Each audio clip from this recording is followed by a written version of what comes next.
Hello, welcome to Shane's World. This video is going to be on masking and burnouts. Ba ba ba ba boom!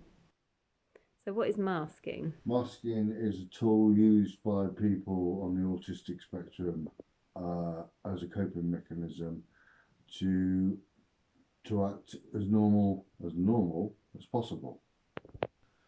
So imagine if you every day you got up, you had to go and stand in front of 100 people and do a speech. That's what it feels like to go do anything really. You have to rehearse everything.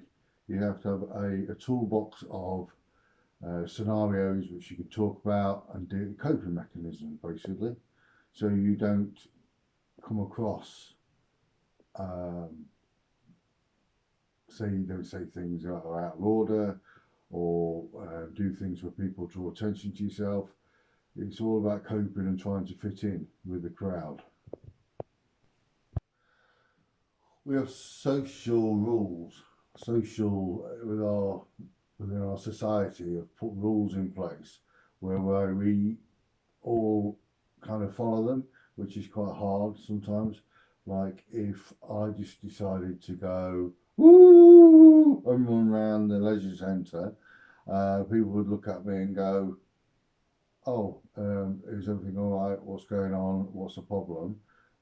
Because that's what I feel I want to do at the time, which makes me feel happy and chilled out. But if a 6-year-old had done it, nobody would ask. The one who's oh, he's just running around. It's fine. It's fine. But they're doing the same thing. They're running around to cope with the situation they're in.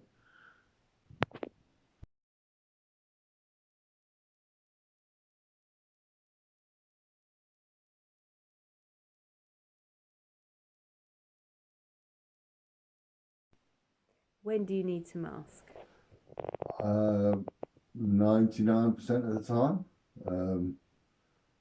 When I'm at home and it's just us at home, immediate family, I can relax and I am allowed to run around and sing and run around and do things and I'm told by my oldest that stop being weird, Dad, because I'm just relaxed and it's just me.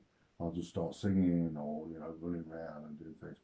But they say I was going to the shop or the doctors or someone's going to pick me up, I have to right, okay, I've got to rein it in a bit now. And people can ask me questions and we can be chit chatting and I have to analyse everything in my head and go, which is the best way to answer this without just being blunt or to, I have to go through a process in my head. And then people have told me that I'm really funny and laugh and so will the party when I'm at, but that's when I start to relax and people around me are relaxing and I just start to let things go. But even then I'm still masking, still kind of like, right, okay, I'm coping. So it's a bit of a performance. Yeah, a performance. Yes, just like a pantomime. Is it easy to do? No, it's exhausting. But I've done it all my life because I had to fit in. I feel I had to fit in. It's like exhausting. I went to the pub with a friend and I wasn't busy, wasn't noisy. It was a nice, quiet pub. Went in, we got a drink.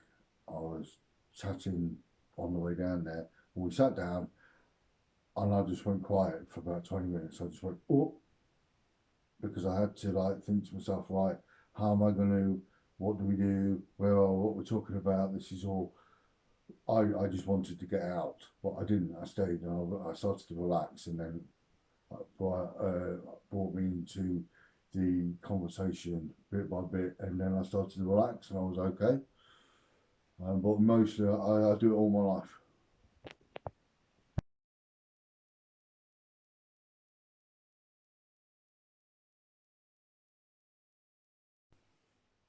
How did you cope at school?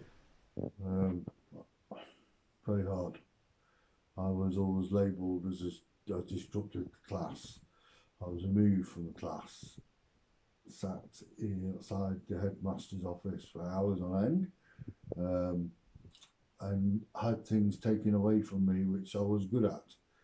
So things like anything what was like sport or metalwork or something like that, and I really enjoyed it, they would stop me from doing it because they thought I was playing up in other areas, disrupting the class. So I was all segregated really. What happened in later life then? Well, later life I went back to education, and I had an assessment for dyslexia, which was really good. Which when I was at school there was nothing like that. Where I got a lot more help with exams and people to help me understand what was being taught. And it wasn't that I didn't understand it. It was just the way they were teaching it wasn't the right. Um, if you think of a radio and you're tuning into long wave radio and you got it on short wave, you're not going to pick the station up. So it's all about finding the right wave to send your information to the person who's being taught. And once we got that sorted, we was away. Are you always capable of masking? No, sometimes it takes its toll, and it's like a pressure cooker. And this happens when I get a job, and I say I go to the job interview, and if it goes really well, and I get the job, and I start the job, and I'm really enthusiastic, and I'm on it, and I've got it all together, and my routine's going, and about 3 months into it, it just gets too much, and the pressure cooker just wants to start blowing a hole, and that's when things start falling apart, and I can't cope, and I don't want to leave the house, and I start having lots of pains, and my nightmares. I just can't keep it up because I can't keep the act up. You start to feel guilty because you can't put that face on every day. It's a bit like being Wurzel Gummidge.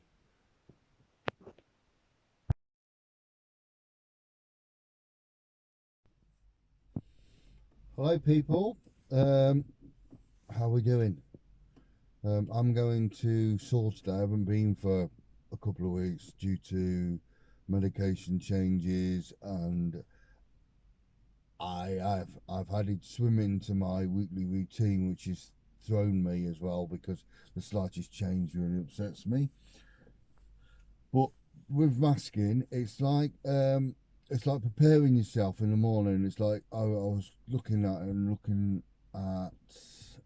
how I prepare myself for places, and I arrive places really early and all the rest of it, and I have to put this big front on. Like now, I'm saying to myself, yeah, this is what we're doing. We're gonna go here. This is what we're gonna do, and when I get home, I'll be exhausted. I went to watch my little boy swim yesterday, and I was absolutely worn out when I got home because I had to I was physically just thinking somebody's going to talk to me, somebody's going to say something.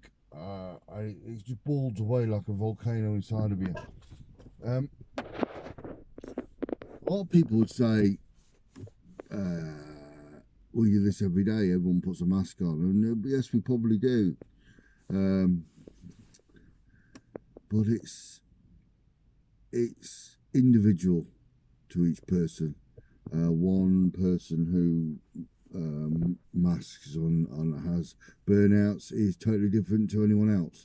So I only can talk about myself really, but like I say, all you got to do, I say all you got to do because I find it absolutely wearing and absolutely hard, is just try and keep going, and when falling down, to pick yourself back up again. And it is frustrating because it takes me three weeks or so to get myself back on my feet to say, right, we're going to go and do something. But I think the more you talk about it, and the more you tell your friends and family, and expose yourself to allowing them to see how it all works, the more help and assistance you may get.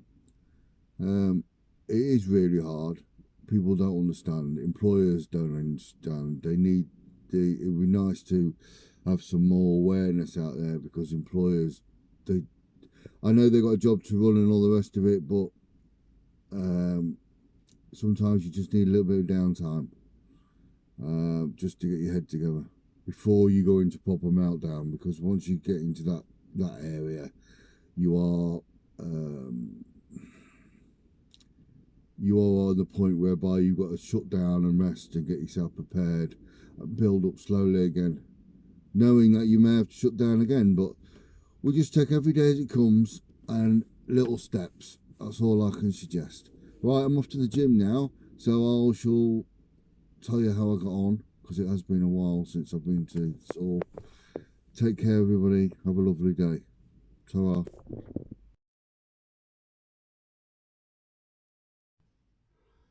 Hello. I just got back from my strength and conditioning session at SOAR. Worn out now.